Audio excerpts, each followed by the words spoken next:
to. There is no reason to downplay what CJ Stroud will become for the Houston Texans.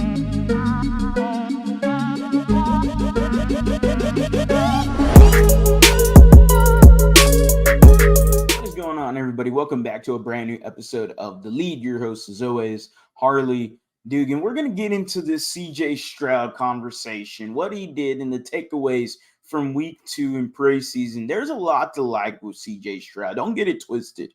All right. I understand there are a lot of Texans fans that are asking for more from the number 2 overall pick. I understand that, actually. The expectations for him are quite heavy. You can even make the case that was he or was he not the pick for the Houston Texans? Who knows?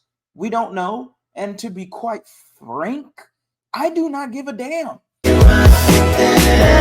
I do not care. CJ Stroud is number 2 overall pick. Will Anderson was traded for and got him at number 3. We're focusing on CJ Stroud here. There's 2 throws that had Texans fans awing and oohing and going crazy about. The drool was dripping out of the mouth for these 2 throws. One of them that had me going was more the bootleg to the right, the play action bootleg to Dameon Pierce. He rolls to his right side and on the run throws an absolute dot to Noah Brown. And that right there, boys, girls, ladies and gentlemen, children of all ages, you are listening to the most energetic Houston sports YouTuber in all of YouTube and all of Houston sports right here, right now. Make sure you are subscribed. We are on the road to 5,000 subscribers. Let's get into it again. That throw right there, that play right there is a copy, paste, boom, Gary Kubiak play. That is a Gary Kubiak play like I've ever seen one. We see it a million times from the Schaubster, Matt Schaub, number 8, doing his patented play action rollout and going to his right side because that is the dominant side for him to be throwing because he is a righty, just like CJ Stroud is a righty. It would not make no sense to have him do it on his left side, but that will happen at times because you got to keep the defense honest. Anyway, he throws an absolute dot to Noah Brown, and that was absolute gorgeous football right there, and it got me going. I was like, oh boy, it's been quite some time since I've seen a Texans offense do something like that, where you have the defense somewhat fooled or somewhat like, oh, okay, they're not going this way, they're going this way, okay, so that's what I needed to see. You see a lot more motioning from this Texans offense.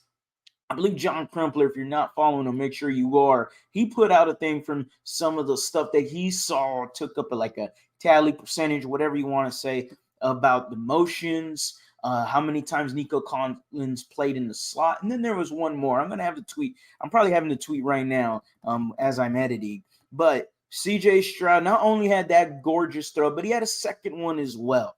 He had a throw to the sidelines to Robert Woods right in the hands. You could say hands, face mask, whatever it was. It was just an absolute laser. As soon as Woods makes that cut to the left, left sideline throw, about a second, boom, ball's already there. And that's what we like to see from a CJ Stroud. That is what scouts have been raving about CJ Stroud. There is no problem in being optimistic.